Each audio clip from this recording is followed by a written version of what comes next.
ಇವತ್ತು ಇಲ್ಲಿ ನಮ್ಮ ಅಂಕೋಲ ಬೆಳಗ್ಗೆ ಹತ್ರ ನಮ್ಮ ತಾಯಿಂದಿರೆಲ್ಲ ಮಾವಿನ ಹಣ್ಣನ್ನು ಮಾಡ್ತಾ ಇದ್ದಾರೆ. ನನಗೆ ಭಾಳ ಖುಷಿಯಾಯಿತು. ಇವತ್ತಿನ ಒಂದು ಯುವ ಜನತೆ ಸಾಕಷ್ಟು ಜನ ಮಳೆ ಅಂತಂದರೆ ಎಲ್ಲೂ ಹೊರಗೆ ಬಿಡೋದಿಲ್ಲ.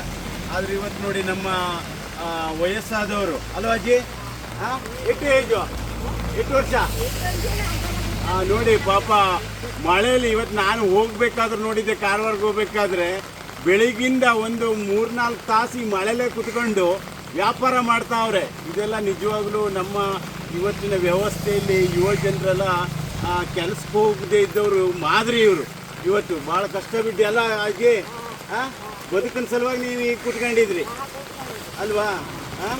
ಹೆಂಗೆ ಈಗೆಲ್ಲ ಮುಗಿದ ಮೇಲೆ ಹೋಗೋದು, ಹೆಚ್ಚೆ ಮಾಡಿ ಆದ್ರು ಮಳೆ ಎಲ್ಲ ಏನು ಲೆಕ್ಕಕ್ಕಿಲ್ಲ ನಿಮಗೆ.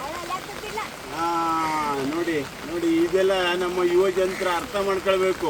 ಇವತ್ತು ಮಳೆ ಅಂದ್ಕೊಂಡು ಕೆಲಸಕ್ಕೆ ಹೋಗೋದಿಲ್ಲ ಎಷ್ಟೋ ಜನ ಈ ಸಿಟಿ ಕಡೆ ಎಲ್ಲ. ಕೆಲವೊಂದಿಬ್ರು ಇಂಥದ್ದೆಲ್ಲ ಮಾದರಿ ಇವತ್ತು ನೋಡಿ ಗೀಗುಡು ಮಳೆಯಲ್ಲೂ ಅವ್ರು ಛತ್ರಿ ಹಿಡಿದು ತಮ್ಮ ಬದುಕಿಗಾಗಿ ಇವತ್ತು ಕುತ್ಕೊಂಡಿದ್ದಾರೆ ಈ ರಸ್ತೆ ಪಕ್ಕದಲ್ಲಿ.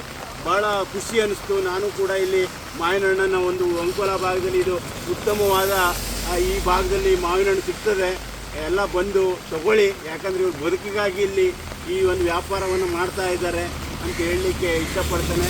ಖುಷಿಯಾಯಿತು. ಅಜ್ಜಿ ಚೆನ್ನಾಗಿ ಮಾಡು ಆಯಿತಾ?